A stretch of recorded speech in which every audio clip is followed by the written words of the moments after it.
Due to mature subject matter, viewer discretion is advised. They're among the most difficult inmates in prison today.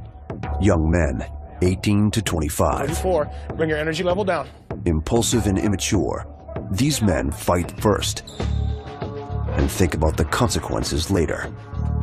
But in this young men's prison, 3 things will break them: boot camp, isolation, or other inmates. If I got to, I'll close the door and lock myself in a cell with you. Here, the strong survive, the weak perish, and only the toughest guys win. Welcome to the prison known as Gladiator Camp.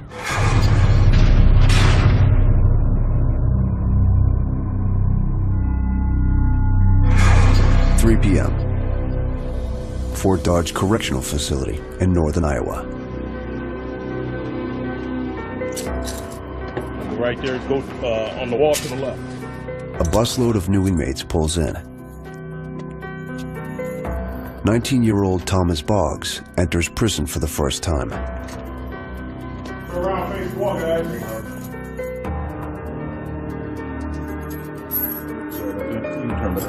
He faces a 15-year sentence for attacking a teenager with a knife.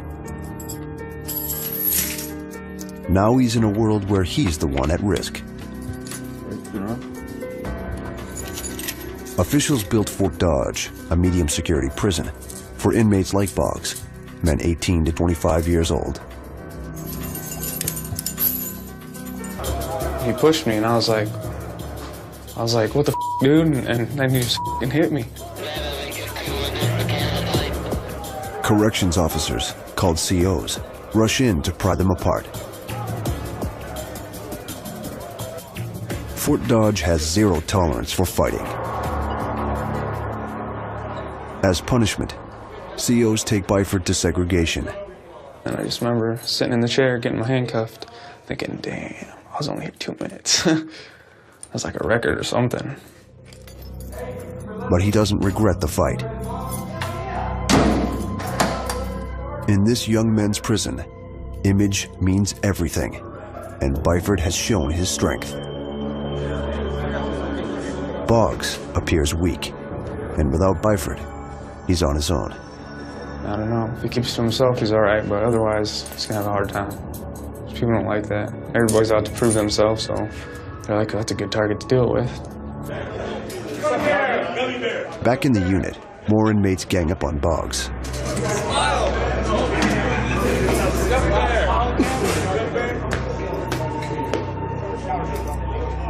Seasoned inmates watch him, including 25-year-old Jerome Anderson. He was locked up 6 years ago for drug possession and is one of the unit's toughest veterans. Just hold on to it. In his cell, Boggs' situation goes from bad to worse. His new cellmate is Jerome Anderson. Yeah, that's honor unit. Nervously, Boggs attempts to fit in. He's read the prison rules and regulations. Well, orientation's between level 1 and 2, so you either move up to 2 or 1. Oh no, I just know what the schedule says. Where is the schedule? In one of these books? I don't know. I don't even know what to tell you. But the one thing Boggs needs to know most isn't in the rulebook. Anderson has a short temper and little patience for first-timers.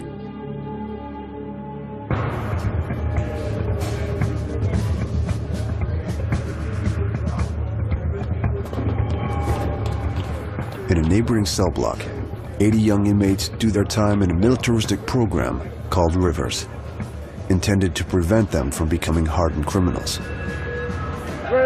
Exercise. 1, 2, 3, 1. Structured as a boot camp, Rivers aims to break young inmates' bad behavior. Ready, begin. Down. Down. They follow a strict daily schedule of grueling physical training, How many of you think banking... intensive treatment classes, and manual labor. If an inmate graduates from the 5-month program, he's immediately released. If he fails, he serves his full sentence, sometimes up to 10 years. Quit hitting the table, please. But I got 80 guys I got to look after too, man. Mike Swanson helps run the Rivers unit. He and a team of 14 COs attempt to keep the inmates in line. You're probably one of the worst ones here right now. Seriously? Out of 80 guys, yes.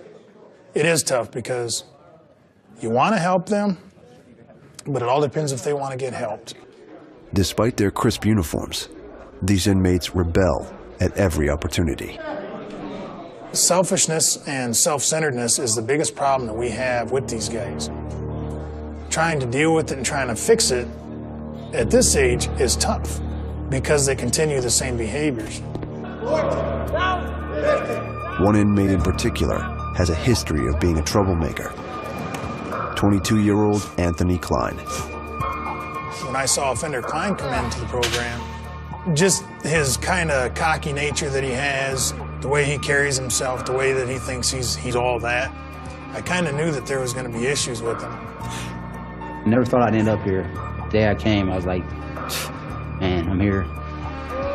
Klein, like many Rivers inmates, landed in prison because of drug addiction. I was doing marijuana, started doing meth, ecstasy, drinking, violated my probation there, got away with it. The drugs is, it's no excuse, but that's what really got me on the road to keep coming here, After he beat someone up, a judge sentenced him to a year in prison. But because of his youth, the judge also gave Klein a way out. The Rivers program. Klein, yep. Lloyd. If I complete the Rivers, I only got to do 4 months, 18 days, which is really that's a good chance for me. The odds are against him. 2 of his brothers are also doing time. Their own father wasn't around for them. Klein vowed not to make the same mistake with his own son. My kid's 4 years old. He's the most important thing to me in my life. I know I really messed up coming here, not being there for him. My dad wasn't there when I was young, but I learned my lesson from him. I know I got to be there for my kids. So when I get out, give me a job, stick there with my kids so he can have me, have a dad, have a mom, so he ain't got to wind up like me. But with 4 weeks to go, Klein is just 2 disciplinary reports away from being kicked out of the program.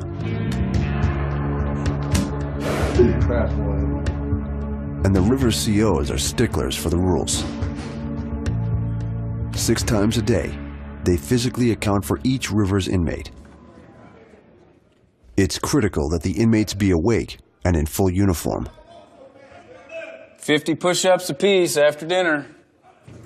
But CO Jeffrey Cook catches Klein and his cellmate asleep.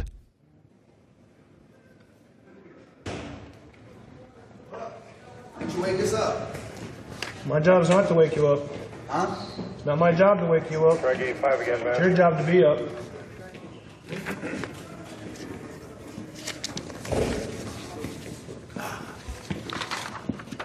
You guys know better. Come on. Why you guys? What happened? Fell asleep, man. Fell asleep. Act like it's a crime to fall asleep. I didn't say it was a crime, but it's against the rules, Mr. Klein, and you know better. Not against the rules, we sleep during count every day. The situation quickly escalates. It would be virtually impossible for you to sleep through every count. You call me a liar? No, I'm not calling you a liar. Well, I sleep through count every day. Mr. Klein, I want to warn you on that, okay? All right? Yep. Klein backs down. But if he messes up again, the COs will come down hard.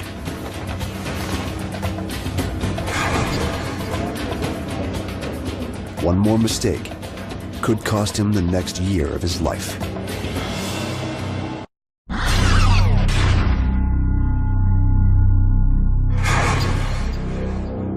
At Fort Dodge Prison, the yard is the harshest proving ground. Inmates group together based on race and gang affiliations. The only way a new inmate can stay safe is within a group. But to earn acceptance, he must show physical strength.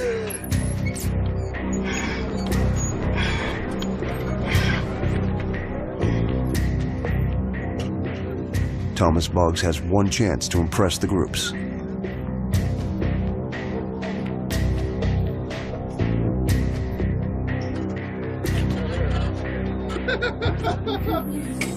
I can do 240 in 1 week. Are you kidding me? But all he does is draw unwanted attention. What do you weigh? You weigh about what? 210? You weigh 220. I can damn near kill him.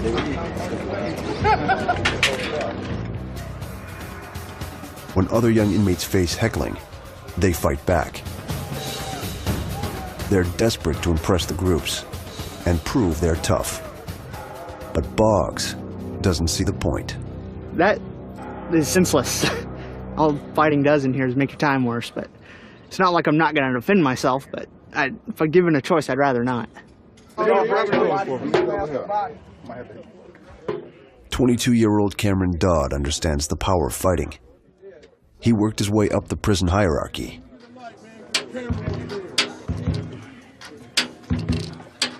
It's a lot different here than it is in the world. You gotta handle your situations a lot different. Dodd is a loyal Crip, serving 10 years for attempting to recruit gang members.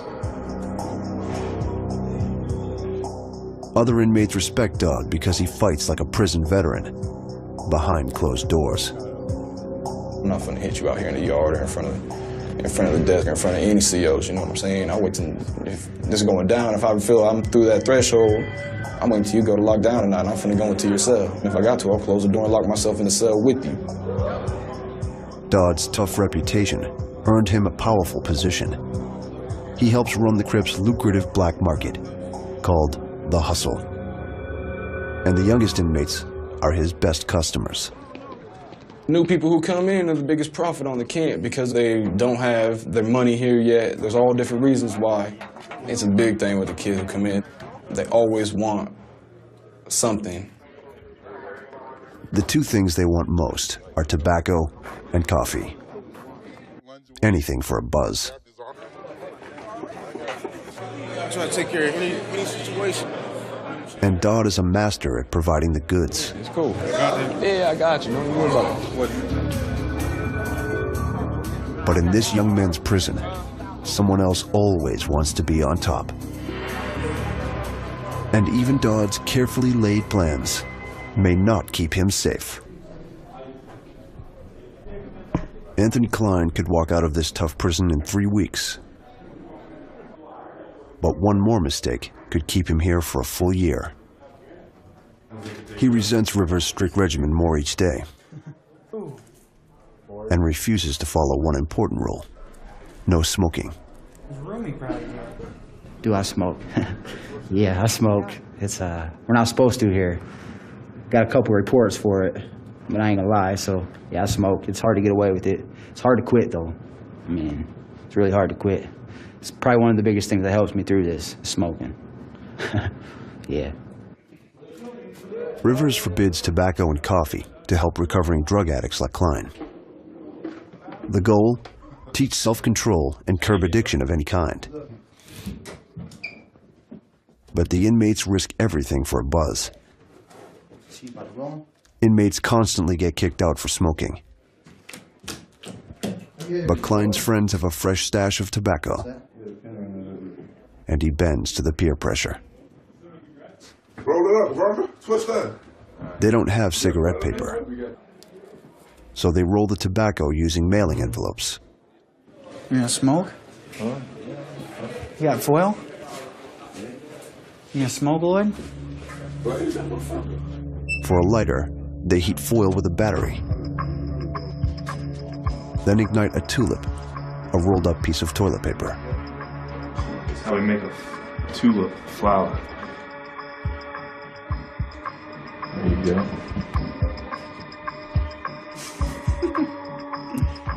Where's he at? I don't know.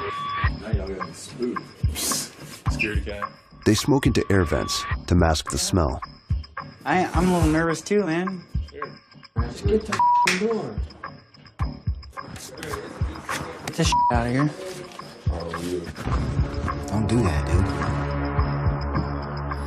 They rush through the cigarette.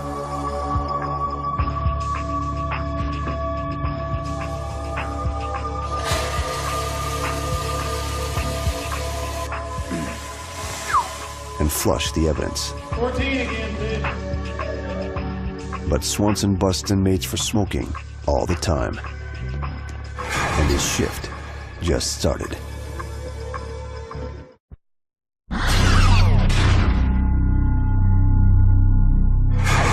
Here he comes, Brian. Oh, you're Mr. Bryant, do you know what the term OPA stands for? Excuse me, Mr. Bryant. Mr. Bryant? In Fort Dodge Prison, the average age in the Rivers unit is 21. No more. I don't want to see you outside. I'm having a hard enough time doing this without you jumping around on me. I told you before, bring your energy level down. You're getting wound up. The prison calls these men adults. But every day, the COs battle adolescent behavior. That's when you get in trouble. Please, step back in. Yep.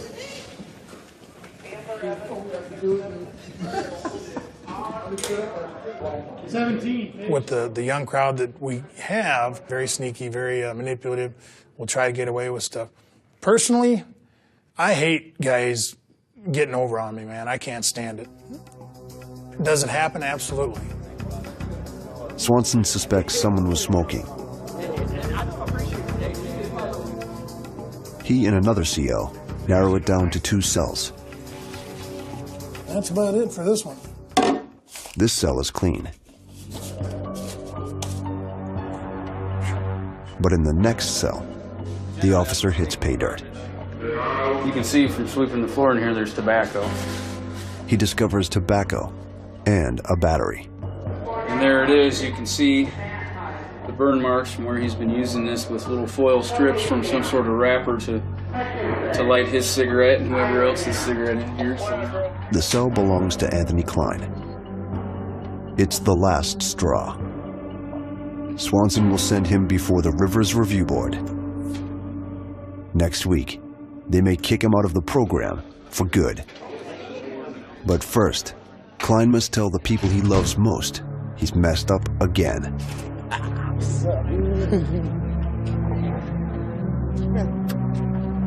His entire family is here to visit.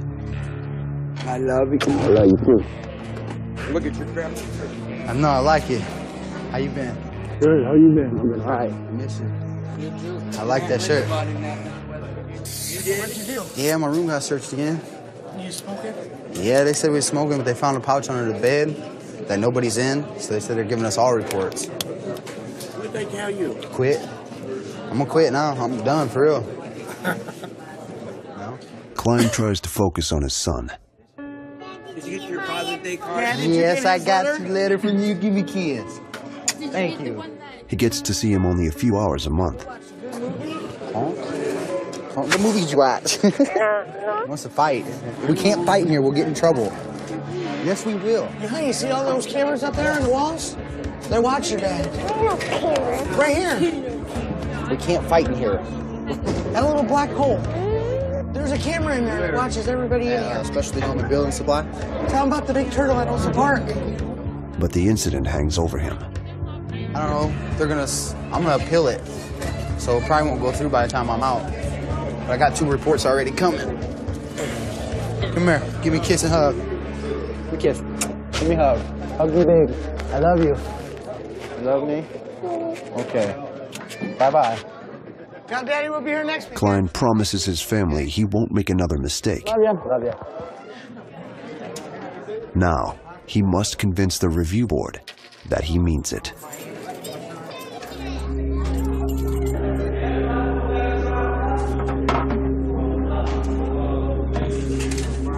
Not all inmates have the luxury of long family visits. This is segregation, what inmates call the hole. Here, 100 inmates live in isolation 22 hours a day. Is it Boggs? And Thomas Boggs just arrived. He asked to come here for protective custody. During a routine strip search, a CO discovered bruising on Boggs' arm and leg. When questioned, he came up with an unconvincing story about a game he was playing with other inmates. I was playing a martial arts game called Hit for Hit, and it's a self-control thing, and they don't have self-control. But you're not supposed to leave marks, but they did, and I didn't think anything of it until after it happened, and then I was like, oh, crap.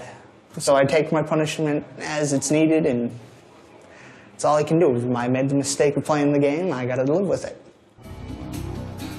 One of the men suspected of hitting Boggs is also in the hole.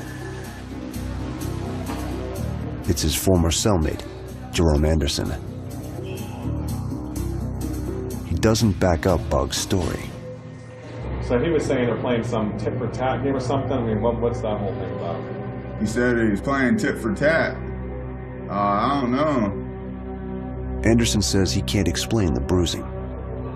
As far as I know, he probably gave them to him himself. He got some issues.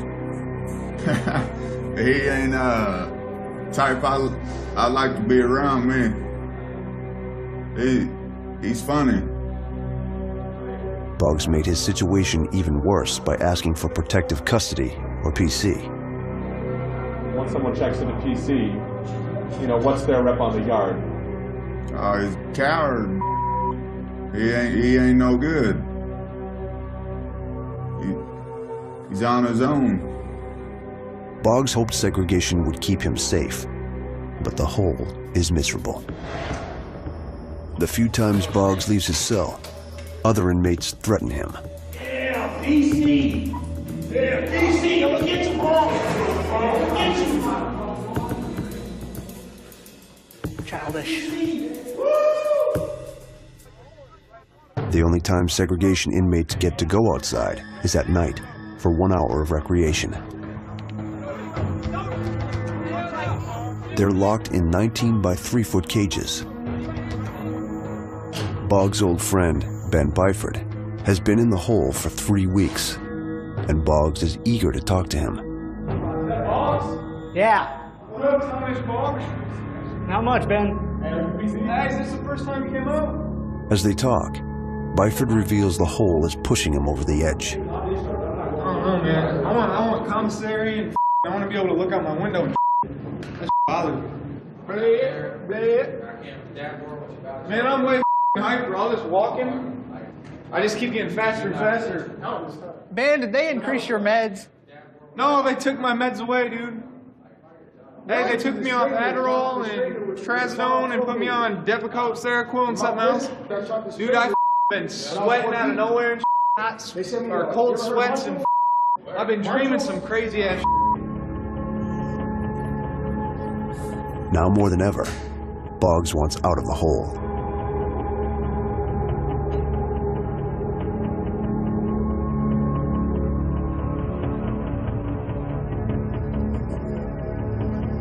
He'll ask to return to general population.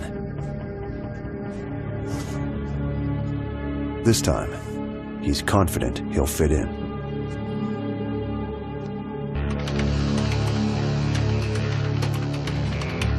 He'll be in the hole and out of the hustle for 2 months. But it's a price he's willing to pay to maintain his reputation. As soon as he's back in the yard, he'll get back in the game. I'm not gonna change none of my behavior, you know what I'm saying? Just like I haven't for this past 15 months that I've been here, you know what I mean?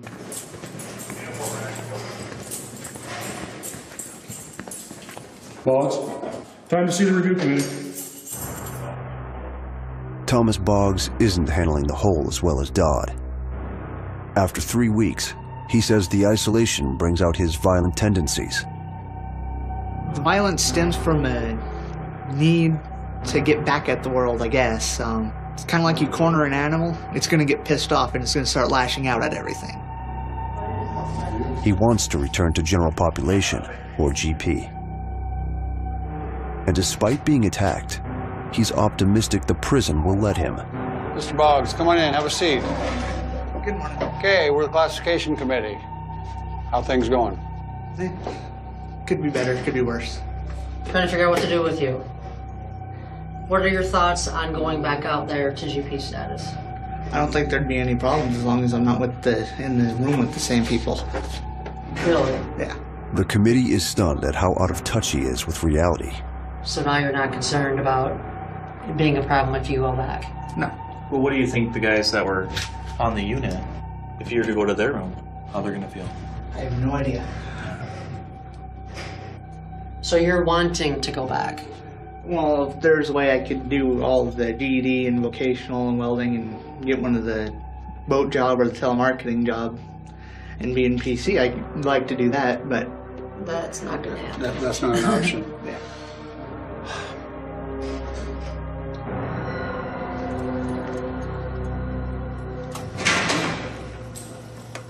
Back in isolation, Boggs predicts he'll return to GP soon. I'll probably be taking education courses and I'll probably be in GP. And be somewhere out in the yard, lost somewhere, wandering.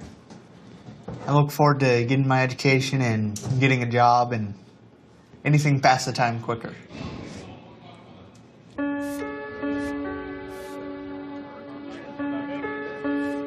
Anthony Klein wants to avoid GP. But if he breaks a single Rivers rule, that's exactly where he'll end up.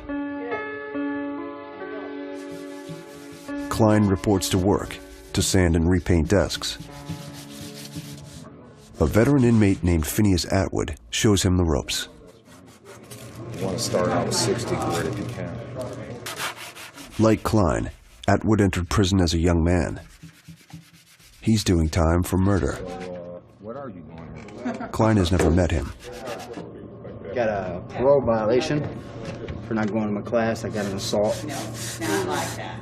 It was on an assault charge. So they sent me here for violating for the violators program. What about yourself? Life sentence. Life sentence? Seriously. I'm doing a life sentence and I've been locked up for 25 years. I got a kid that's probably older than me. Probably, huh? You know this is your last chance. Yeah. You better take advantage of it. Because if you don't, this is going to be your life. And I don't think you want it to be your life. No, I don't. Because I don't. But I have no choice. Wow. Thanks for the advisory.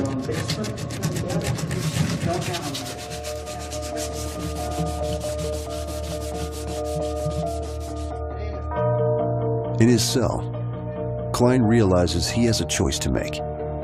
He talks it over with his cellmate, who's supposed to graduate the same day as Klein. It's weird, the closer I get to getting out of here, you know, like, I don't know, it's like the more I miss my kids, you know, and I mean, I've missed them the whole time I've been here, but it's like, I haven't seen them since Christmas, man. Good. I know what you mean, and I cannot wait to see my son. It's gonna be great. Dude, I missed everything. I missed my son walking, talking for the first time, man. It sucks, but... It kind of makes you wake up in here, though. Kind of nothing, it does. Especially I'm missing the children part. And your family? Yeah. I mean, I've always missed my family, always loved my family, but I've really realized how much I really love my family. Yeah, you ain't a real man if you don't spend time with your family. That's my opinion. And that's something I lacked on, you know? It's something I really had to work on. The realization won't be enough to get him out of prison. Klein must convince the review board and Swanson he's changed for good.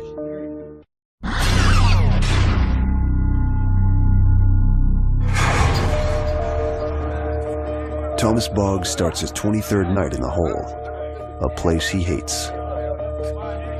For his own safety, this is where he'll stay. Prison officials decided, for now, he cannot return to general population. He was worried that the whole unit would be against me. Everything spreads. You just get a problem with one person, you're going to have a problem with 10 people. Have a problem with 10 people, you're going to have a problem with 100 people. Boggs hangs on to the unrealistic hope that the inmates will eventually accept him. And if nothing blows over while I'm in PC, like why I'm in PC gets forgotten and blows over in the yard and nobody makes a big deal out of it, I might check out.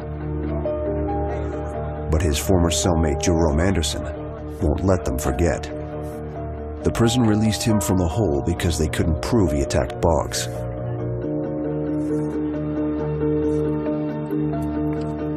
COs move Boggs to long-term segregation, where he could spend the next decade of his life.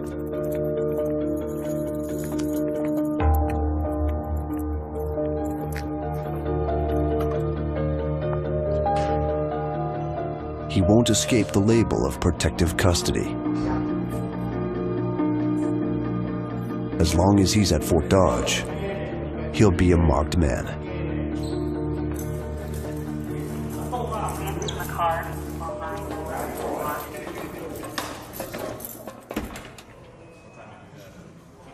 Anthony Klein could walk away from Fort Dodge in a matter of days, if the Rivers Review Board lets him. He's been on his best behavior, but the COs just announced cell inspections and caught Klein completely off guard. No time to be roaming around. Please wait till I get there. Quicker we do this, quicker you're done. To avoid a report, Klein's cell must be in perfect order and free of contraband.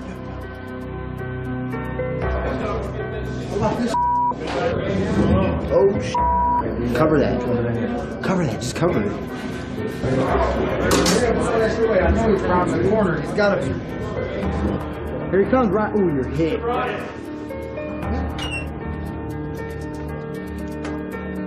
Loose pillow. Straighten it up, please. Cards? Yes. No. Excuse me. This is yours. You need to straighten your top and your bottom. I have no idea what you got going on down there. Towel needs to come down. Bottom could use just a little bit more tightening. That's good. Klein has everything in order. Not bad, Mr. Klein, at all. Thank you very much. You might be careful, you're going over the limit on razors, though. I believe so. Thank you, gentlemen. Now Klein must convince the review board he deserves to graduate. How do you think you're doing? When I came here the first time, like I said, I was scared. I didn't want that extension of the program. So I mean, like I said, I quit everything. I put my feet on the chair, started going corrective thinking. I mean, so I can learn them again, all my errors again. How's it set with the people that you run around with here on the unit? I don't even let them bother me. It's not about them. I mean, the program's about me, so. The biggest breakthrough is with disciplinary reports. For the first time in months, Swanson hasn't given him a single one. Also let you know, too, we looked through your file and so forth. It doesn't look like you've received any minor reports since the last time we met. That's correct? Okay. No majors, of course. Okay. Good job. Okay, Mr. Klein. Keep it up. I will. We'll see you in a couple weeks. Unless you graduate before that. I hope so. All right. Good job. Thank you. But Klein doesn't see the board again. The next week, he graduates. Okay, I'd like to welcome you all to graduation today for Platoon 82. And most of these guys started on March 12th and have made it all the way to here. So they've done a good job. Please just come up here and get your certificate. As I call your name, Anthony Klein. When I heard my name, when they called my name, it was great, actually. I mean, I smiled. Yeah. I'll be down here to see you. All right, dog. When I first came in here, I thought that's how I was going to play it, you know, just get through this. Let's just do what I got to do, play the system. But that paper, like I said, when I got that paper, but I actually did something that I put my mind to, that I could do, that I learned something out of, you know, so yeah, it actually did mean something. Now he's free to go. I feel I got a good chance, especially if I stick to it. Keep my head out of the drugs, get a job, you know, really think of my son. I'll be all right. I think the percentage would skip me by this time. Good luck, man. His true test lies outside the prison walls. Is he a bad guy? No, he's not a bad guy, man. But he needs to learn a new way of living. Do I hope he makes it? Sure I do. Do I want him to make a change and be better in life? Absolutely. But that's on him, you know, that's not on me.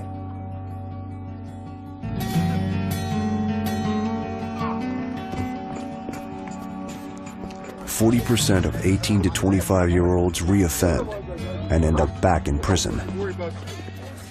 In a cycle that can turn young men into hardened inmates. For those who do come back, the veterans and the hustlers, the hole and the hierarchy will be waiting for them in Iowa's Fort Dodge Prison for Young Men.